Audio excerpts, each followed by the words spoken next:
Hello दोस्तों, channel पर आपका स्वागत है। चंद्रमा मेष लगन के अष्टम भाव में यानी कि वृश्चिक राशि में क्या प्रभाव देंगे। दोस्तों, हम जनरल इफेक्ट देखेंगे। एग्जैक्टली दशा अंतरदशा में क्या होगा, कैसे प्रिडिक्शन करनी है, क्या सावधानियां बरतनी है, क्या उपाय करने हैं, घर का वास्तु इस चंद्रमा के हिसाब से हमने कैसे ठीक करना है, क्या चीजें गिफ्ट में नहीं लेनी है, ये सारी चीजें हम इस वीडियो में देखेंगे। तो जब भी हम चंद्रमा को यहाँ देखें, सबसे पहले 8वें भाव में बैठे हैं। 8वां भाव क्या चीज दिखाता है? हर तरह की प्रॉब्लम। ये एक जनरल प्रिडिक्शन हो गई। मगर दशा अंतरदशा के अंदर क्या होगा?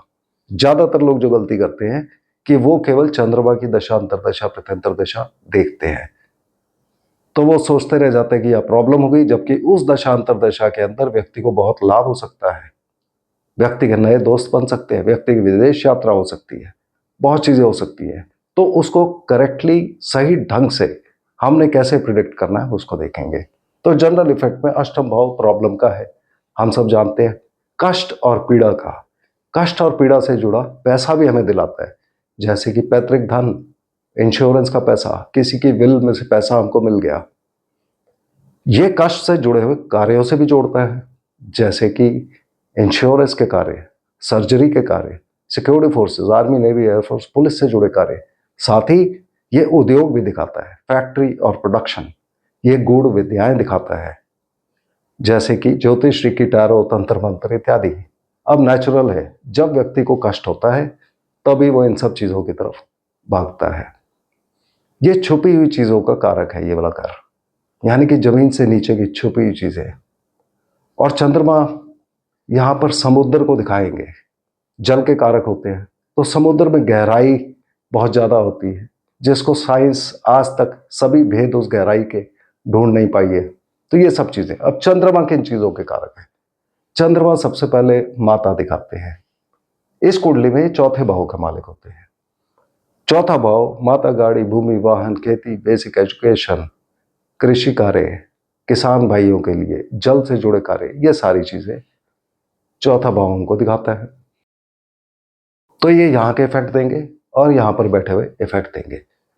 तो जनरल इफेक्ट में सबसे पहले, जब भी हम किसी भी कुंडली में चंद्रमा यहाँ पर देखें, हमें व्यक्ति की माता की कंडीशन चेक करनी चाहिए। जातक की माता की यदि उम्र लंबी है और जिंदगी उनकी अच्छी गई, तो चंद्रमा अच्छे प्रभाव दे रहे होंगे उस कुंडली में। अगर जातक की माता को प्रॉब्लम हुई, तब चंद्रमा खराब है। बहुत खराब चंद्रमा में जातक की माता की मृत्यु उसकी यंग एज में हो जाती है, यानी कि जब ये जातक 4 साल का, 8 साल का, 12 साल का, उतने में मृत्यु हो सकती है। साथ ही चंद्रमा बचपन के कारक है, यानी कि अगर चंद्रमा खराब है तो व्यक्ति हो सकता है बचपन में बीमार बहुत रहा हो। चंद्रमा मन के कारक है, अर्थात व्यक्ति का मन परेशान रह सकता है। मगर यहां पर हमें दूसरी चीज समझनी है कि यह जगह जमीन के नीचे छुपी हुई चीजों की भी है, अर्थात इस व्यक्ति के मन में एक अलग तरह की गहराई होती है, जैसे समुद्र की गहराई है, जिसको कोई भांप नहीं पाता। अर्थात यह व्यक्ति ऊपर से देखने में आपको भोला या सरल दिखेगा, मगर अंदर से यह बहुत चतुर चालाक होगा। भले ही यह देखने में आपको बुद्धू लगे, फिर भी यह अंदर से बहुत ही चालाक या समझदार होगा, बहुत चीजों को एनालाइज करेगा। मन में इनके बहुत शक आएगा। जिसके भी चंद्रमा यहां पर होते हैं उनको कई चीजों पर शक होता है, उसकी वजह से वो रिसर्च ज्यादा करते हैं, और ये वाला भाव रिसर्च भी दिखाता है। तो इस तरह से इनके जनरल इफेक्ट आएंगे। यहां से हम गाड़ी और प्रॉपर्टी भी देखते हैं, अर्थात गाड़ी के रिगार्डिंग कष्ट हो सकता है, यानी कि गाड़ी चलाते हुए सावधान रहना चाहिए, एक्सीडेंट हो सकते हैं। प्रॉपर्टी के रिगार्डिंग व्यक्ति को प्रॉब्लम हो सकती है, प्रॉपर्टी बिक सकती है। ये जनरल इफेक्ट्स चंद्रमा के हैं। इस चंद्रमा को देखते ही हमें 3 चीजें और चेक करनी है कुंडली में। सबसे पहले शनिदेव, अगर शनिदेव 7वें में या 9वें में विराजमान है, शनिदेव ठंडे ग्रह हैं, तो व्यक्ति को ठंडा खाना ना बनाना चाहिए ना खाना चाहिए, क्योंकि उससे उनकी तबीयत खराब हो सकती है। उसके बाद कुंडली में आप देखिए सूर्य और मंगल, अगर इनकी युति है कुंडली के अंदर, तब चंद्रमा के खराब होने का चांस ज्यादा हो जाता है, इसको समझने का तरीका डे टू डे लाइफ से आप इसको जोड़िए। सूर्य देव जब सुबह उगते हैं तो उनमें लाल रंग होता है, लाल रंग मंगल देव का होता है। तो सूर्य और मंगल जब इकट्ठे हो गए, उसी तरह जब वो सूर्य अस्त होते हैं, सूर्यास्त के समय एक बार फिर लाल रंग होता है, मगर अलग तरह का होता है। मगर यहाँ भी सूर्य और मंगल इकट्ठे हैं तो पूरे दिन में लाल रंग से लाल रंग जब तक सूर्य देव का आता है। दिन के समय चंद्रमा की चमक कम होती है, रात को ज्यादा चमकते हैं। उसी तरह कुंडली में अगर सूर्य और मंगल एक साथ हो तो चंद्रमा की चमक कम हो जाएगी, यानी कि चंद्रमा के खराब होने के चांस हो जाते हैं। उसी तरह से अगर बुध कुंडली में अच्छे हों तो चंद्रमा अच्छे होने के चांस हो जाते हैं। इसको समझने का फिर तरीका, बुध होते हैं छोटी लड़की, अगर छोटी लड़की अच्छी है, अच्छी नेचर की है, और चंद्रमा होती है माता, तो वो बड़ी होके वो लड़की अच्छी माता भी बनेगी। ये ज्यादातर हम एक्सपेक्ट करते हैं। तो कुंडली में अगर बुध अच्छे हैं तो चंद्रमा के अच्छे होने का चांस बहुत ज्यादा हो जाता है। अब इनकी दशा अंतरदशा प्रत्यंतर दशा हम कैसे देखते हैं? इसमें ज्यादातर लोग जो गलती करते हैं वो चंद्रमा की दशा अंतरदशा प्रत्यंतर दशा पहले देखते हैं, जबकि चंद्रमा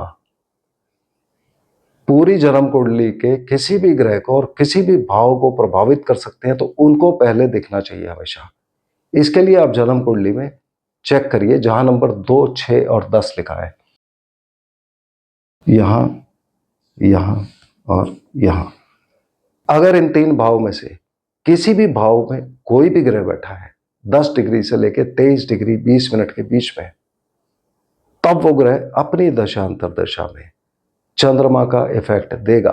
वो ग्रह भले ही अपना असर ना दे, इस बात को बिल्कुल ध्यान से आप समझिए। वो ग्रह चंद्रमा का असर जरूर देगा, कोई भी ग्रह होगा। और चंद्रमा का असर क्या आएगा, जो हमने डिस्कस कर लिया, चौथा भाव और 8वां भाव, यानी कि माता की तरफ से परेशानी, गाड़ी चलाते हुए परेशानी, प्रॉपर्टी का बिकना, गाड़ी का एक्सीडेंट होना, पढ़ाई अच्छी ना होना। मगर अगर इसी चंद्रमा का अच्छा असर आ रहा है, चूंकि एजुकेशन के कारक है, तो व्यक्ति पूरा पढ़ेगा और अपने बच्चों को भी अच्छा पढ़ाएगा। तो इसका पहला उपाय यही हो जाता है कि हमें पढ़ते हुए डिग्री अवश्य ले लेनी चाहिए। जब हमने ये चेक कर लिया कौन से ग्रह हैं, इस पॉइंट से जन्म कुंडली का काम खत्म हो जाता है। यहां से आपने कस्पल चार्ट पर चलना है, जहां पर आप जन्म कुंडली, चंद्र कुंडली इत्यादि देखते हैं मोबाइल पर या किसी भी ऐप पर, वहीं पर आपको आगे कस्पल चार्ट भी मिल जाएगा। वहां से आप कस्पल चार्ट को देखिए, क्या उसमें भी चंद्रमा यहीं पर विराजमान है।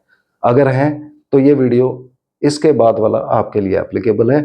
अगर आपके चंद्रमा शिफ्ट हो गए, और बहुत लोगों के यहाँ पर शिफ्ट हो सकते हैं, करीब 30 से 40% के, उस केस में इसके आगे का वीडियो आपके लिए एप्लीकेबल नहीं है। आपको चंद्रमा 7वें का वीडियो देखना चाहिए, जो आगे आने वाले समय में जैसे मैं बनाऊंगा आप उस समय देख सकते हैं, या कहीं भी और किसी भी वीडियो में। अब इन ग्रहों की बात करते हैं जो 10 डिग्री से 23 डिग्री 20 मिनट के बीच में बैठे हैं चंद्रमा के नक्षत्र में। जो ग्रह यहां बैठा होगा, ये धन कुटुंब वाणी का घर है, यानी कि पैसे की प्रॉब्लम। मगर पैसा कहां से आ सकता है? इस भाव से जुड़ी हुई चीजों से, अर्थात उद्योग से, इंश्योरेंस के काम, सर्जरी, सिक्योरिटी फोर्सेस से जुड़े काम।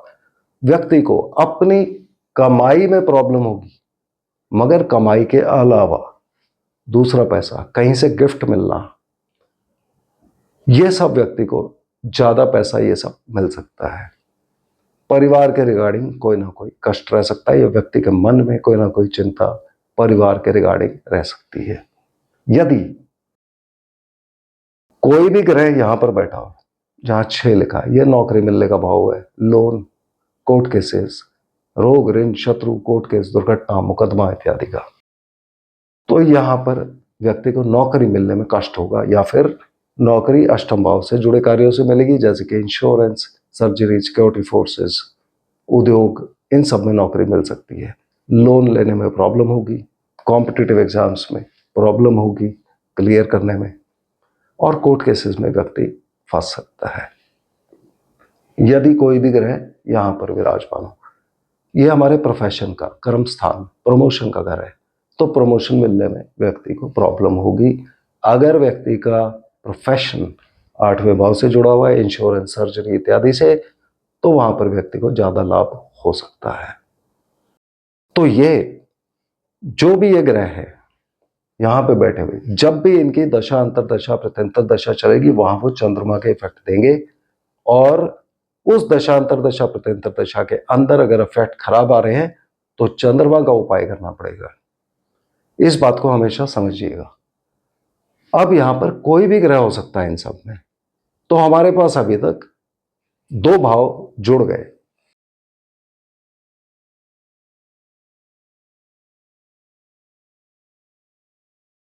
हमारे पास चौथा आठवां जो चंद्रमा का है, और 2 6 10 इनमें से कोई एक काम करेगा।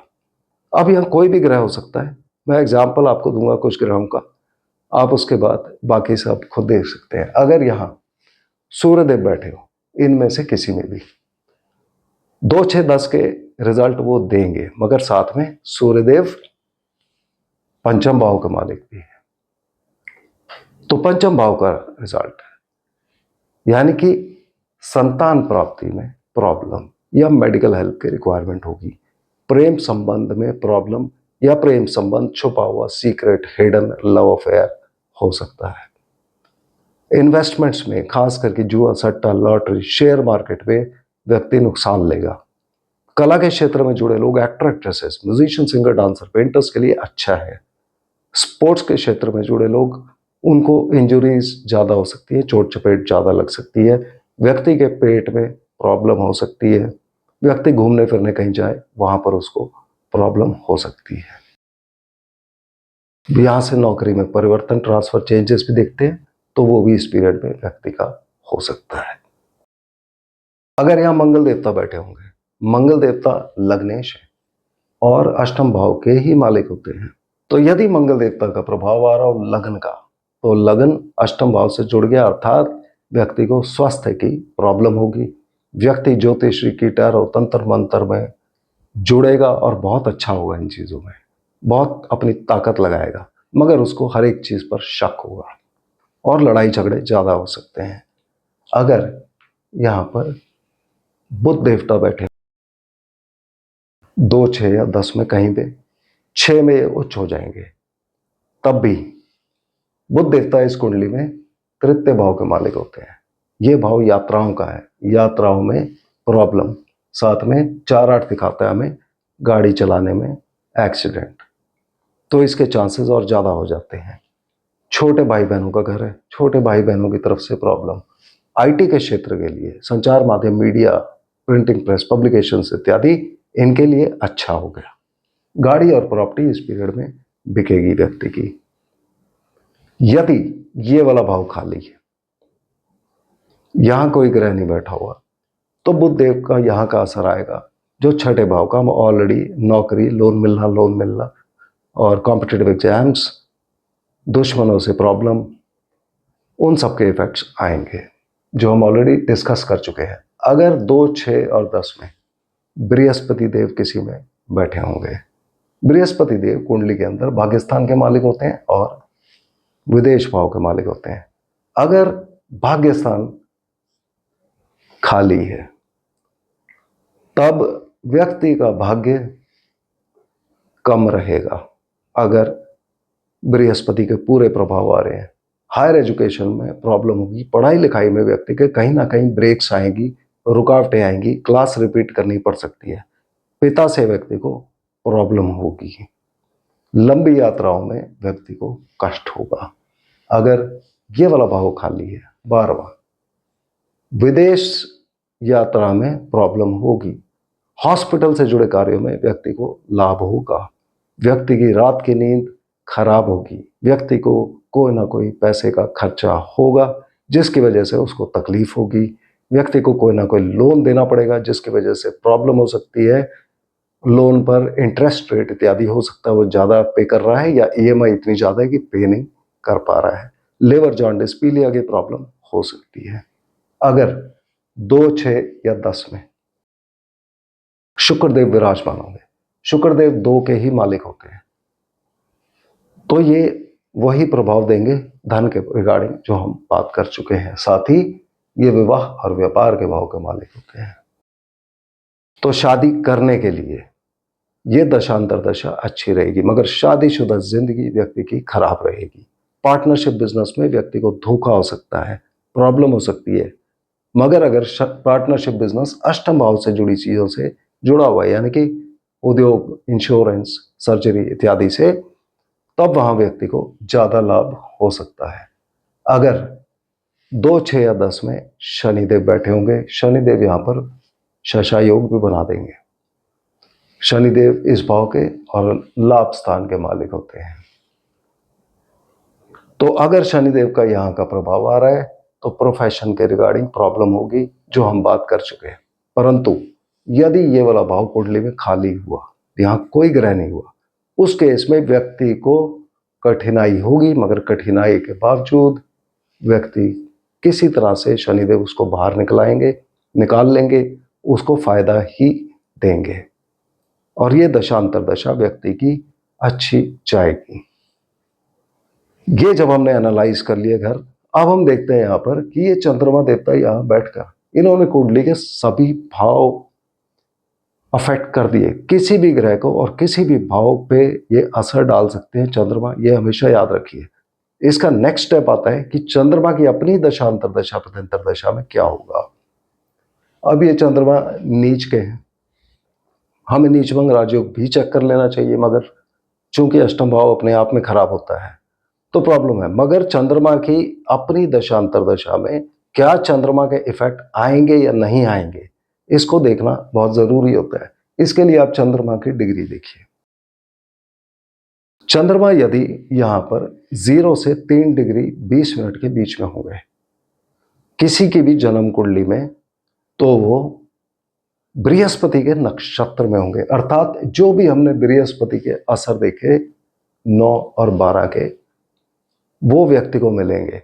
परंतु यदि 2, 6 और 10 में, इन 3 में से किसी में भी कोई भी ग्रह बैठा होगा 10 से लेकर 23 डिग्री 20 मिनट के बीच में चंद्रमा के नक्षत्र में, उस केस में चंद्रमा की प्रॉब्लम आने की संभावना बहुत कम हो जाती है और व्यक्ति को केवल ये 2 भाव का रिजल्ट मिलेगा, यानी कि व्यक्ति की विदेश यात्रा होगी, उसका भाग्य ठीक ठीक चलेगा, बेहतर चलेगा, हायर एजुकेशन का सफलता से खत्म होना दिखाएंगे, हायर एजुकेशन के ऊपर खर्चा होना दिखाएंगे, लंबी यात्राएं विदेश के लिए हो सकती हैं, हॉस्पिटल से जुड़े कार्यों से लाभ होगा, मगर 12वें भाव की बीमारी, लिवर जॉन्डिस, पीलिया इत्यादि, उससे सावधान रहना चाहिए। अगर चंद्रमा यहाँ पर 3 डिग्री 20 मिनट से लेकर 16 डिग्री 40 मिनट के बीच में हुए, तब वो शनिदेव का रिजल्ट देंगे इन 2 भाव का। तो शनिदेव की पोजीशन कुंडली में चेक कर लेनी चाहिए, जो हमने डिस्कस किया, प्रोफेशन में प्रॉब्लम, और यदि ये वाला भाव खाली हुआ तो प्रॉब्लम के बावजूद किसी तरह निकाल ले गए। परंतु अगर 2, 6 या 10 में कोई भी ग्रह बैठा होगा 10 से 23 डिग्री 20 मिनट के बीच में, उस केस में ये दशा अंतरदशा व्यक्ति की बहुत अच्छी जाएगी। उसको यहाँ से हर तरह का लाभ और इच्छा पूर्ति होगा, उसके नए दोस्त बनेंगे और वो चैरिटी के कामों में जुड़ेगा, भलाई के काम करेगा व्यक्ति। अगर चंद्रमा यहाँ पर 16 डिग्री 40 मिनट से 30 डिग्री के बीच में हुए तो वो बुध देव के नक्षत्र में होंगे। उस केस में बुध के रिजल्ट तीसरे और छठे भाव के, जो हमने डिस्कस किए, वो आ जाएंगे। एक बार फिर आपने ध्यान रखना है, अगर इन भाव में कोई भी ग्रह बैठा हुआ 10 डिग्री से 23 डिग्री 20 मिनट के बीच में, तो बुध के रिजल्ट ज्यादा अच्छे होने की संभावना हो जाती है और इस केस में व्यक्ति को चंद्रमा की दशांतर दशा में छोटी मोटी यात्राएं होंगी, नौकरी के लिए वो एप्लीकेशन लिखेगा, आईटी, संचार माध्यम, प्रिंटिंग प्रेस, मीडिया पब्लिकेशन के लिए अच्छा है। भाई बहनों से शत्रुता हो सकती है, व्यक्ति को इस पीरियड में नौकरी मिलेगी, व्यक्ति को लोन मिलेगा और कॉम्पिटिटिव एग्जाम में व्यक्ति अपीयर होगा। इन सब के रिजल्ट्स अच्छे होंगे या बुरे होंगे, वो बुध देव कुंडली में कहाँ पर बैठे हैं उस पर डिपेंड करेगा। तो इस तरह से हमने जब भी चंद्रमा को एनालाइज करना है, पूरी तरह से देखना है। अब इनके उपाय क्या किए जाते हैं, चंद्रमा के आइटम याद रखिए, उससे आपको अपने आप सब उपाय इत्यादि समझ आ जाएंगे। चंद्रमा का आइटम होता है दूध, चावल, पानी, समुद्र से निकली हुई, नदी से निकली हुई कोई भी चीज, जैसे कि मोती, सीप, शंख, ये सब चीजें, और चांदी भी चंद्रमा का आइटम होता है। साथ ही घोड़े, खास करके सफेद रंग के घोड़े। अब ये सारी चीजें हम दान में दे सकते हैं। नॉर्मली चंद्रमा के लिए हमें दूध या चावल दान दे देना चाहिए, उससे हमें लाभ होता है। सोमवार को सबसे अच्छा होता है, बाकी दिन भी हम कर सकते हैं। अब हमको अपने घर में वास्तु में क्या देखना है, यही सब चीजें आप देखिए अपने घर में। साउथ में नहीं होनी चाहिए, यानी कि जिनको साउथ नहीं पता, जब सूर्योदय जहां से हो रहा है, आप सूर्योदय को फेस करिए अपने घर के सेंटर में खड़े होके। जब आप सनराइज को फेस करते हैं तो आप राइट साइड में देखिए, दाहिने हाथ में दाहिनी तरफ का एरिया, क्या उसमें कहीं पे ये सब चीजें पड़ी हुई हैं? अगर पड़ी हुई हैं और आपको प्रॉब्लम आ रही है चंद्रमा की, उस केस में वो चीजें वहां से थोड़ा सा शिफ्ट कर दीजिए और देखिए उसके बाद की प्रॉब्लम कम होती है कि नहीं। बहुत लोगों का केवल ये छोटे से आइटम्स जो मैंने बताए हैं, दूध चावल इत्यादि, अगर वहां पड़ा हो, इनको शिफ्ट करने से ठीक हो जाता है। नेक्स्ट होता है हमें क्या चीजें गिफ्ट में नहीं लेनी है। यही सारी चीजें हमें गिफ्ट में नहीं लेनी है। किसी से दूध गिफ्ट या दान नहीं लेना है, चावल नहीं लेना है। चांदी का गिफ्ट भी लोगों को मिलता है, घोड़ा लोगों को गिफ्ट नहीं मिलता है नॉर्मली, मगर हमने देखा है जैसे की रिंग्स वगैरह होते हैं, तो की रिंग के नीचे प्लास्टिक का घोड़ा बना हुआ, ऐसी चीजें आपको मिल सकती हैं, तो आप उसको एकदम मना कर दीजिए। सीप, शंख, ये चीजें, या इनसे बनी पेंटिंग्स या घोड़े की पेंटिंग, ये सब चीजें आपने नहीं लेनी। साथ ही आप याद रखिए, इस कंडीशन में आपकी माता और शिव जी की फोटो या मूर्ति घर के दक्षिण में नहीं होनी चाहिए। तो ये सारी प्रिकॉशंस हमको फॉलो करनी चाहिए, तब हम चंद्रमा के अगर असर खराब आ रहे हैं उनको कम करने की कोशिश कर सकते हैं, मगर हमें लॉजिकली और सिस्टमैटिकली चलना चाहिए। तो मुझे उम्मीद है कि आपको चंद्रमा कैसे एनालाइज करना है ये समझ आ गया होगा। अगले वीडियो में हम फिर मिलते हैं, तब तक के लिए धन्यवाद।